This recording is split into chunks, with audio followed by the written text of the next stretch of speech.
Salut à tous! Aujourd'hui, on va plonger dans le monde fascinant des hackers qui ont réussi à s'introduire dans le Pentagone. Qui sont-ils?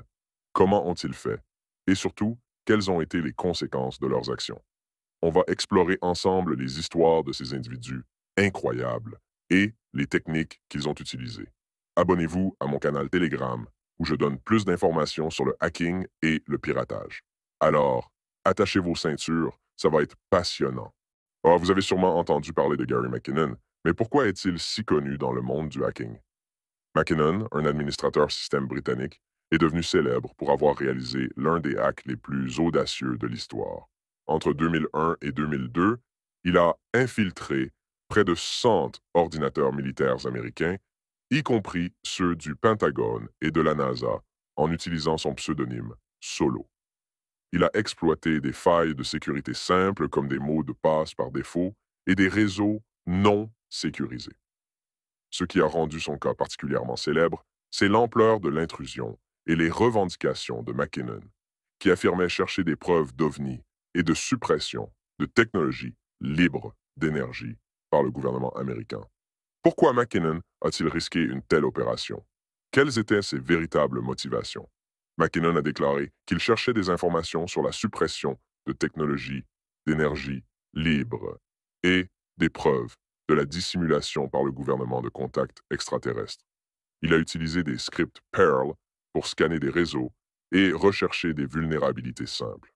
Une fois à l'intérieur, il a laissé des messages sur les systèmes piratés, critiquant les mesures de sécurité et les actions militaires américaines. Après son arrestation en 2002, McKinnon a fait face à une longue bataille juridique.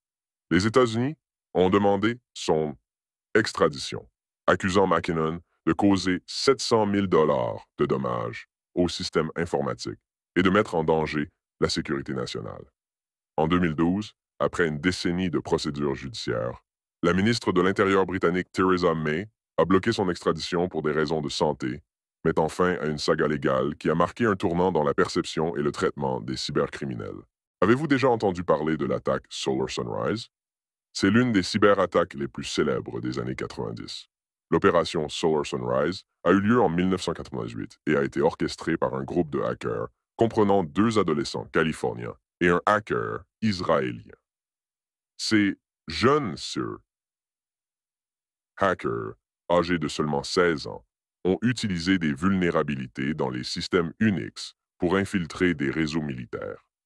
Utilisant des outils de hacking disponibles publiquement, les adolescents ont exploité des failles dans les systèmes Solaris de Sun Microsystems. Ils ont pénétré environ 500 ordinateurs du département de la Défense des États-Unis, y compris ceux de la Navy et de l'Air Force. Les attaques ont été menées en utilisant des programmes de script pour automatiser les intrusions, rendant l'attaque rapide et difficile à détecter. Les hackers ont laissé des traces de leurs incursions, ce qui a permis aux enquêteurs de remonter jusqu'à eux. Le Pentagone a immédiatement lancé une enquête approfondie en collaboration avec le FBI et d'autres agences de sécurité nationale. L'opération Solar Sunrise a été un catalyseur pour la création de nouveaux protocoles de sécurité et une meilleure formation en cybersécurité pour les administrateurs de systèmes. Des mesures ont été prises pour renforcer les défenses contre les intrusions et améliorer la détection des activités suspectes. Vous avez peut-être entendu parler de Jonathan James, mais qui était-il vraiment et pourquoi est-il devenu une figure emblématique du hacking? Jonathan James, aussi connu sous le pseudonyme Scissorham Raid, était un prodige du hacking américain. À seulement 15 ans, il a réussi à s'introduire dans plusieurs systèmes de haute sécurité, y compris ceux du département de la Défense des États-Unis et de la NASA. Son jeune âge et ses exploits audacieux ont fait de lui une légende dans la communauté des hackers, attirant à la fois l'admiration et la controverse. Jonathan James a utilisé une combinaison de techniques de social engineering et de piratage de logiciels pour accéder au système. En 1999, il a réussi à installer un backdoor sur un serveur de la NASA, téléchargeant des logiciels d'une valeur de 1,7 million de dollars qui contrôlaient les environnements physiques de la Station spatiale internationale. Il a également pénétré les réseaux du département de la Défense, interceptant des milliers de messages internes, y compris des informations sensibles sur les employés militaires. Après son arrestation en 2000, Jonathan James est devenu la première personne mineure à être condamnée pour cybercriminalité aux États-Unis. Il a été condamné à 6 mois de détention dans un centre pour mineurs, suivi d'une période de probation. Cette condamnation a profondément affecté sa vie personnelle et professionnelle.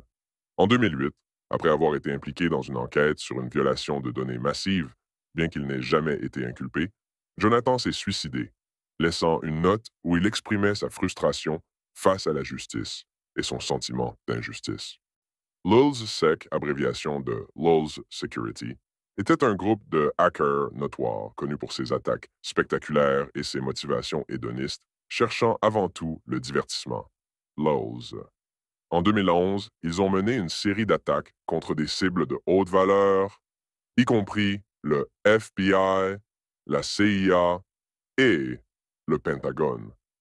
En exploitant des failles dans des logiciels et en utilisant des techniques comme le SQL injection, ils ont pu accéder à des données sensibles. L'OLSEC utilisait une variété de méthodes de hacking, notamment le DDoS, attaque par déni de services distribués, le phishing et le SQL injection. Leur objectif principal était de causer des perturbations et de ridiculiser les autorités et les grandes entreprises. Lors de l'intrusion au Pentagone, ils ont accédé à des informations sensibles, y compris des communications internes et des données personnelles de militaires. Les actions de l'ULSEC ont provoqué une réponse rapide et coordonnée des agences de sécurité, menant à l'arrestation de plusieurs membres du groupe. Les intrusions ont souligné les faiblesses des systèmes de sécurité en place et ont accéléré la mise en œuvre de nouvelles mesures de protection. Après toutes ces histoires, en 2016, le Pentagone a annoncé le lancement de son propre programme de bug bounty, appelé Hack the Pentagon. Les hackers sont invités à tester la résistance des systèmes du ministère de la Défense des États-Unis. Mais attention, le programme Hack the Pentagon est uniquement accessible aux citoyens américains. En fait, avant de laisser un hacker entrer en action, les militaires examinent chaque candidature en détail, vérifiant les informations de chaque candidat, et seulement ensuite, ils décident de l'admission au projet. Donc, pour participer à Hack the Pentagon, il faut d'abord soumettre une candidature et être citoyen américain.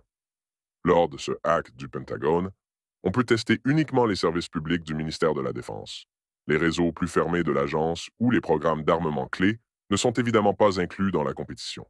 Le programme prévoit des récompenses financières pour les vulnérabilités découvertes et les attaques réussies. Par contre, le montant des récompenses reste inconnu.